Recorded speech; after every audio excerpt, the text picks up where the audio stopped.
Sir आज का जो वोटिंग का माहौल है इसको लेकर आप क्या कहना चाहते हैं? দেখুন, আজকের লাস্ট ফেজে ভোট হচ্ছে।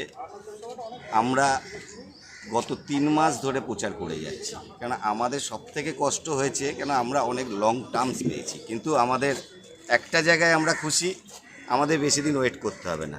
আমরা 1 তারিখে ভোট হচ্ছে, আজকে 3 দিন বাদেই 4 তারিখে আমাদের রেজাল্ট। অতএব আমাদের সেই ওয়েট করতে হবে না। অতএব এই জন্যেই কিন্তু আমরা যতই কষ্ট করি 4 তারিখের দিকে তাকিয়ে আছি। আর আমরা চাই এখানে গতবারে কাকলিদি যে মার্জিনে জিতেছিল তার থেকে অনেক বেশি মার্জিনে জিতুক, এবং কি আমাদের তৃণমূল কর্মীরাও সেইভাবে এফোর্ট দিয়েছে, প্রত্যেকের বাড়ি বাড়ি গেছে, প্রত্যেকটা মানুষের কাছে গেছে। আর দিদির যা প্রকল্প আছে এগুলো তো সবাই উপকৃত হচ্ছে। সেই জন্যে আমাদেরও আশা আমরা এইখান থেকে আমরা দিদিকে ভালো লিড দেবো।